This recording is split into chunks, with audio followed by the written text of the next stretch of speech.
Assalamualaikum warahmatullahi wabarakatuh. Alhamdulillahil mubdil mu'id, al-fa'al lima yurid, al-kabir al-muta'al, al-wahidi bila misal, al-musufi bi kulli sifatil jalali wal kamal. Wassalatu wassalamu ala sayyidina Muhammadin, alladhi arsalahu Allah syahidan wa mubashiran wa nadhira wa da'yan ila Allah bi'idhnihi wa sirajan munira. وعلى آله وأصحابه ومن تبعهم بإحسان إلى يوم الدين أما بعد فإن أحسن الحديث كتاب الله خير هدي هدي النبي محمد صلى الله عليه وسلم وشر الأمور محدثاتها فإن كل محدثة بدعة وكل بدعة ضلالة وكل ضلالة في النار. الفاتحتان مثل القبور تمام كل سورة حرة الرسول بأنه يفتح علينا أبواب الفتوح أبواب المعرفة بجاه سير والدنا عن سيدنا محمد صلى الله عليه وسلم وآله وصحبه وزواجه وأولاده وذريته وأهل بن في هذا الكتاب إلى السيد محمد بن علوي بن عباس الملك الحسني لهم الفاتحة. أعوذ بالله من الشيطان الرجيم. بسم الله الرحمن الرحيم. الحمد لله رب العالمين الرحمن الرحيم مالك يوم الدين إياك نعبد وإياك نستعين اهدنا الصراط المستقيم صراط الذين أنعمت عليهم غير المغضوب عليهم ولا الضالين آمين. Yang saya muliakan pemirsa sekalian, mari kita lanjutkan pelajaran kita dalam materi Tauhid atau Ilmul Aqidah dalam pembacaan kitab Jala'ul Afham bi Syarhi Aqidatul Awam. Kita sampai pada sifat wajib bagi Allah yang kedua. Qala al-musannif rahimahullahu ta'ala wa damana fa'abihi wa bi'ulumihi fi darni amin qala thaniyan al-qidamu. Sifat wajib bagi Allah yang kedua al-qidam, yakni dahulu. Wa huwa adamul awwaliyati liwujudihi ta'ala. Yaitu Allah tiada awal bagi wujudnya. Bagi wujud Allah Ta'ala. Ay, innahu ta'ala la awwala liwujudih. Maknanya sesungguhnya Allah Ta'ala tidak ada awal bagi wujudnya. Li'annahu jalla sya'nuhu masdaru hadhil kainati. Karena Allah yang Maha Agung merupakan sumber dari segala apa yang ada. Wa mujidu hadhil mawjudat. Karena Allah yang mengadakan segala yang ada. Fala budda ayyakuna sabiqan 'alaiha, maka tidak ada bagi Allah Ta'ala yakni yang mendahuluinya. La yataqaddamuhu ta'ala syai'un. Tidak ada sesuatu apapun yang lebih awal dari Allah Ta'ala. Qala ta'ala huwal awwalu wal akhiru wal zahiru wal batin wa huwa bikulli syai'in alim. Allah dialah yang awal dan yang akhir, yang zahir dan yang batin. Allah dengan tiap-tiap sesuatu maha mengetahui. Jadi pemirsa sekalian, Allah Subhanahu wa Ta'ala adanya tidak diawali dengan ketiadaan. Allah telah ada sebelum segala sesuatu itu ada. Adanya Allah telah ada sebelum kata ada itu ada. Bahkan dalam riwayat Al-Imam Al-Bukhari, beliau Rasul sallallahu alaihi wasallam bersabda, "Kana Allahu wa lam yakun syai'un ghairuhu." Allah ada pada azali, artinya ada tanpa permulaan. Wa lam yakun syai'un ghairuhu, dan belum ada sesuatu apapun selain Allah. Nah, dari sifat qidam di sini hadirin, di mana yakni dakwah kami juga mengkantar faham sesat yang banyak berkembang di masyarakat, yakni faham tajsimnya Wahabi, yakni kelompok sesat ya, di mana mereka mengatakan bahwa Tuhan di langit. Nah, Ya, sudah sering kali kita bahas. Ini pakai sifat kidam aja, ya. Ini kita bisa meruntuhkan argumentasi mereka. Ya, kita dapat membatalkan statement mereka dengan sifat kidam. Maksudnya bagaimana? Jadi kalau mereka katakan Tuhan itu di langit, tentu katakan sebagaimana makna dari kidam, lebih dahulu mana Allah dengan langit? Tentu kan dijawab Allah lebih dahulu. Berarti langit itu baharu. Langit itu pernah tidak ada. Dicipta Allah kemudian ada. Nah, maka katakan padanya, ketika Allah belum menciptakan langit, Allah di mana? Jadi kalau mereka mengatakan Tuhan di langit, ketika Allah belum ciptakan langit, karena langit kan itu baru ada ketika Allah telah ciptakan. Sebelum diciptakan Allah, Allah di mana? Tidak terjawab itu hadirin. Skakmat bahasanya. Ala kulli hal, dahulu pun Allah pada masa azali tidak memerlukan langit sebagai tempat bagi zatnya. Bagaimana mungkin Tuhan dikatakan di langit? Nih hadirin, ya. Kita masuk pada sifat wajib yang ketiga, al-baqa'u. Baqa' wa huwa, yakni baqa' apa? Baqa' kekal. Maknanya wa huwa adamul inqidha'i liwujudihi ta'ala. Allah tiada pernah berakhir bagi wujudnya. Jadi kalau dikatakan sampai kapan Allah itu ada? Ya, Allah tidak berakhir. Tidak pernah binasa. Maka katakan pula pada Wahabi yang sesat tadi. Bila mana Allah adalah ahlus sama, Allah penduduk langit, karena Allah itu di langit, tentu Allah akan binasa sebagaimana penduduk bumi. Nah, menjadi batal pula argumentasi mereka, statement mereka yang sesat tersebut. Jadi, ai innahu ta'ala daimul wujudi min ghairi ghayah. Sesungguhnya Allah Ta'ala senantiasa ada tanpa ada akhirnya. Wa bakin ila ghairi nihayah. Allah kekal tiada akhir.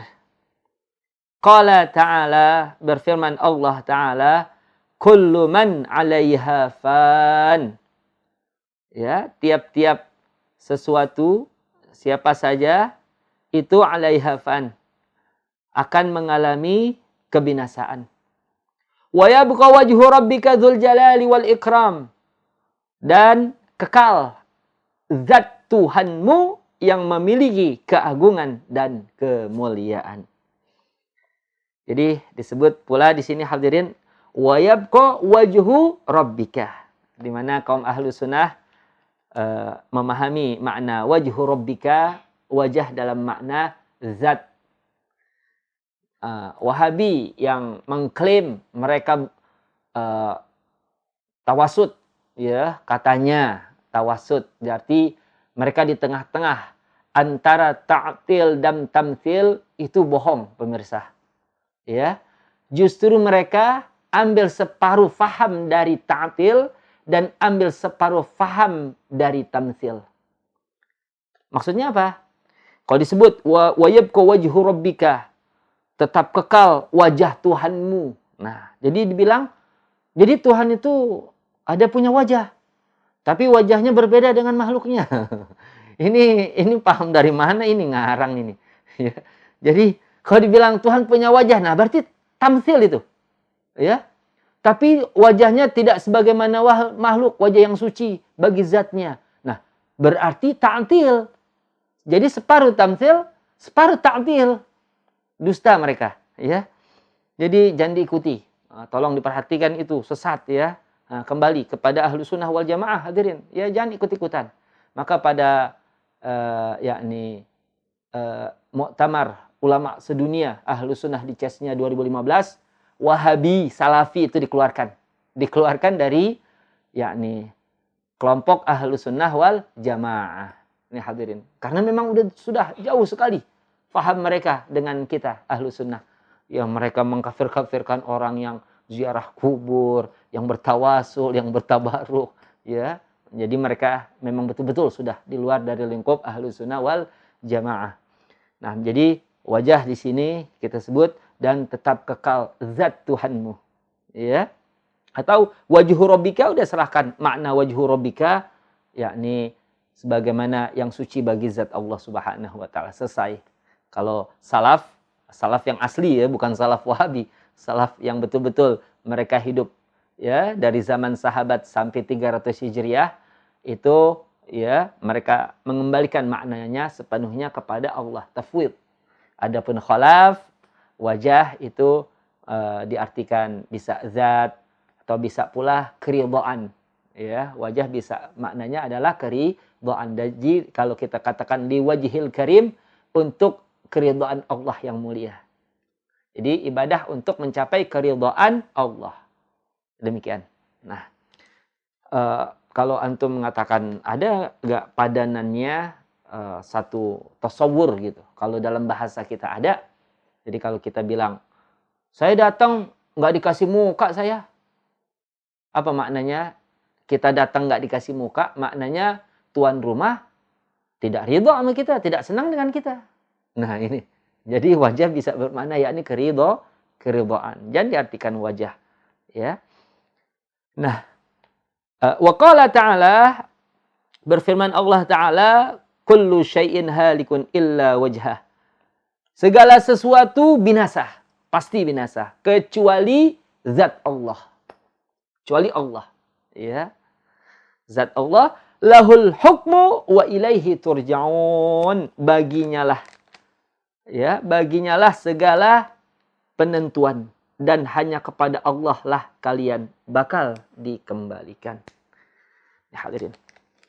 Kemudian rabi'an, sifat wajib yang keempat, mukhalafatuhu ta'ala lil hawadith. Berbeda Allah Ta'ala dengan makhluknya. Wa huwa adamu mumatsalati syai'in minal hawadithi lahu subhanahu wa ta'ala. Maknanya mukhalafatuhu ta'ala lil hawadith, Allah tiada ada persamaan sedikit pun dengan makhluknya, ya, dengan makhluk Allah Ta'ala, dengan makhluk Allah Subhanahu wa ta'ala. Laisa kamitslihi syai', tidak ada sesuatu apapun yang menyerupainya. Wa huwas sami'ul basir, dan dialah Allah yang maha mendengar lagi maha melihat. Wa qala ta'ala, berfirman Allah Ta'ala, walam yakul lahu kufuwan ahad. Tidak ada seorang pun yang serupa dengan dia. Ya hadirin, ya. Jadi bersihkan kita punya faham. Jadi jangan katakan Tuhan itu di mana. Kenapa? Kalau Anda bertanya Tuhan itu di mana, berarti Anda menetapkan Allah itu membutuhkan tempat. Allah ada di suatu tempat. Ya, sebagaimana makhluk. Berarti Allah sama dengan makhluk. Kalau Anda mengatakan segala sesuatu itu butuh tempat, Allah tidak. Kenapa? Mukhalafatuhu ta'ala lil hawadis, berbeda. Ya. Jadi kalau Anda penasaran, jadi di mana Tuhan, Ustaz? Ya, sesuatu itu harus punya tempat. Ya beda lah Tuhan dengan makhluk. Kalau makhluk itu menempati sesuatu, kalau Allah tidak. Nih, ya. Jadi kalau ada orang masih penasaran juga, hadirin sekalian, ya, katakan, kamu ini bertanya selalu Tuhan itu di mana? Kalau bukan di langit di mana? Selalu demikian. Ataupun Tuhan ada di hati orang mukmin. Nah, itu pun maknanya pun tidak seperti demikian. Kenapa? Karena makna di hati orang mukmin ini berarti Allah itu selalu diingat oleh seorang mukmin. Seperti kita katakan, wahai anakku, kau selalu di hatiku. Apa maknanya? Wahai anakku, kau selalu aku ingat. Begitu tentunya. Ya. Jadi ala kulli hal, hadirin sekalian, fa kullu ma khatara bi balik wallahu bi khilafi dzalik. Tiap apa yang terlintas dari alam pikiran kita, Allah tidak seperti yang demikian. Jadi berhenti memikirkan zat Allah. Sebagaimana Nabi sabdakan, tafakkaru fi khalqillah wala tafakkur fi dzatillah. Fikirkan makhluk Allah, jangan fikirkan zat Allah, nggak bakal nyampe kita. Ya jangankan Tuhan, kita mau paksain harus punya tempat. Harus kita tahu ada di mana. Ruh pun kita tak mampu menetapkan ruh kita itu di mana. Antum tahu ruh Anda di mana? Di tubuh kita, Ustaz. Ya di mananya? Tubuh kita kan dari kepala sampai kaki, ruhnya di mana? Ya, jadi kemudian kalau kita tidur, ruh kita kemana itu? Masya Allah. Ruh saja Anda tak mampu untuk menetapkan di mana. Bagaimana pula Allah yang menciptakan ruh dan yang menciptakan segala apa yang ada. Anda wajibkan Tuhan itu butuh kepada tempat. Nah, maka sifat wajib berikut ini lebih menandaskan lagi hadirin, ya, lebih mengkuatkan lagi makna yang saya paparkan ini, yakni khamisan, sifat wajib yang kelima, qiyamuhu ta'ala binafsih. Allah Subhanahu wa taala berdiri sendiri. Apa maknanya? Apa maknanya di sini hadirin? Wa huwa adamu ihtiyajihi ila makanin yakumu fih. Allah tidak ada memiliki keperluan, butuh kepada tempat yang menjadi zatnya, yang menjadi tempatnya, ya. Kepada tempat sebagai tempat bagi zatnya, tidak. Au mahallin yahillu fih, ya, atau tempat di mana zatnya itu berada di sana.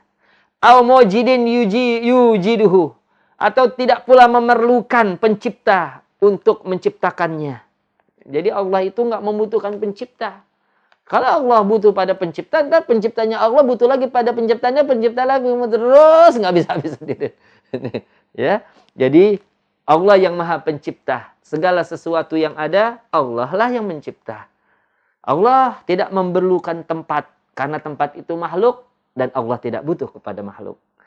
Bal huwa ghaniyun an jami'i ma siwah. Bahkan Allah, ya, terkaya, artinya tidak memerlukan, terkaya dari seluruh selainnya, ya, tidak memerlukan dari selainnya. Qala ta'ala, berfirman Allah Ta'ala, wa 'anatil wujuhu lil hayyil qayyum, dan tunduklah semua wajah, artinya tunduk dengan penuh rendah diri, lil hayyil qayyum, kepada Tuhan yang maha hidup kekal, al-qayyum, lagi senantiasa maha mengurus makhluknya. Wa qala ta'ala, berfirman Allah Ta'ala, ya ayyuhan nasu antumul fuqara'u ilallah, wallahu huwal ghaniyyul hamid. Wahai manusia, antumul fuqara'u ilallah.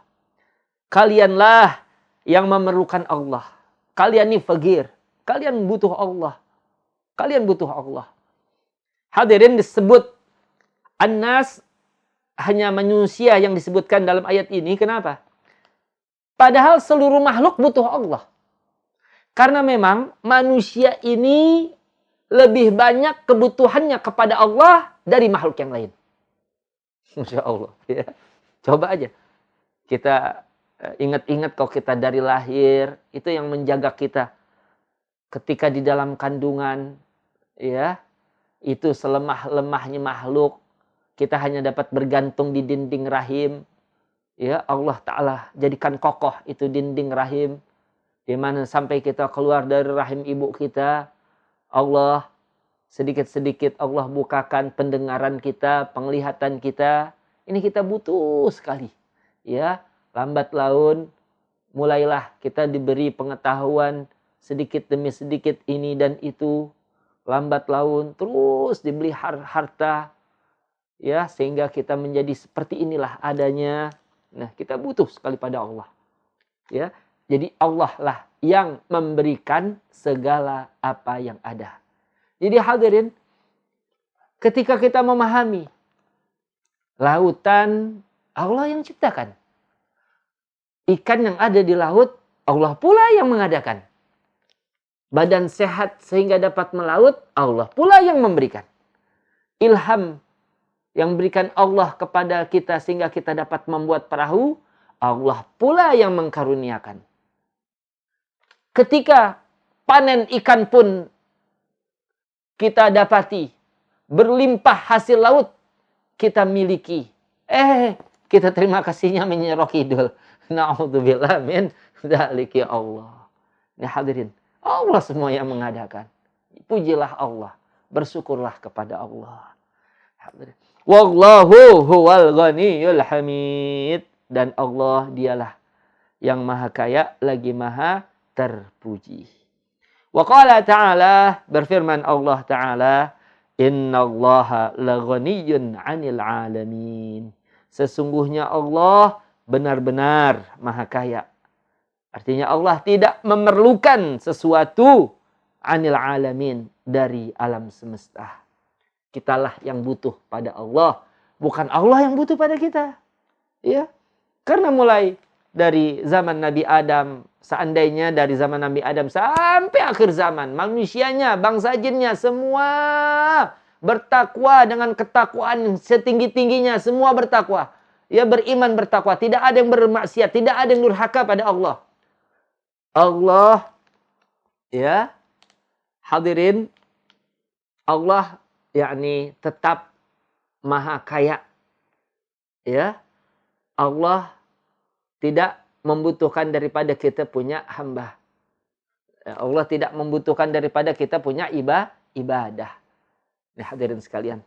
Jadi seandainya semua makhluk ini, jinnya, manusianya, dari awal sampai akhirnya pun bermaksiat, durhaka, Allah tidak rugi. Allah tidak rugi. Jadi kalau kita ibadah semua, Allah enggak bertambah kaya. Kenapa? Karena udah maha kaya. Kalau semuanya maksiat, durhaka, Allah pun tak rugi. Karena Allah tetap maha kaya. Untung dan kerugian kembali kepada si hamba. Demikian. Keuntungan dan kerugian kembali kepada si hamba. Jadi, ibadah kita, ya, bermohonan kita ini, hadirin, ini betul-betul merupakan suatu bukti akan fakirnya kita kepada rahmat Allah Subhanahu wa ta'ala. Maka dalam satu maqalah Al-Habib Al-Imam Al-Sayyid Abdullah bin Ali Al-Haddad, beliau pernah mengatakan dalam syairnya, qad kafani ilmu rabbi min su'ali wa ikhtiyari fadu'ai wa ibtihali syahidun li biftiqari. Qad kafani ilmu rabbi. Sungguh telah cukup pengetahuan Tuhanku min su'ali wa ikhtiyari. Dari permohonanku dan ikhtiarku. Allah tahu. Kita mau mohon apa, Allah tahu. Kita butuh apa, Allah tahu. Ya.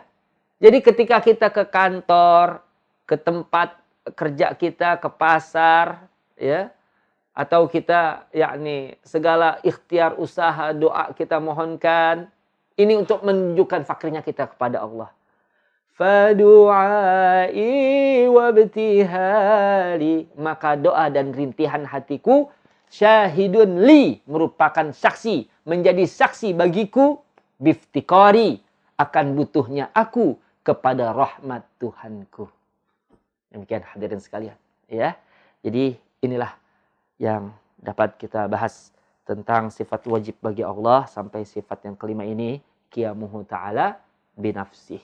Jadi Allah, ya, tidak memerlukan segala-galanya dari makhluknya. Tidak. Termasuk kepada tempat lah, ya. Jadi saya tutup dengan makalah Sayyidina Ali, bila mana antum masih mendengar celotehan Wahabi katanya Tuhan duduk-duduk di arsy gitu ya. Karena memahami letter lek, tidak memahami apa itu mutasyabihat dan muhkamat, nggak bedakan ini muhkamat ini mutasyabihat, karena memang mungkin ilmu mereka belum sampai balaghah ya kajiannya, ya.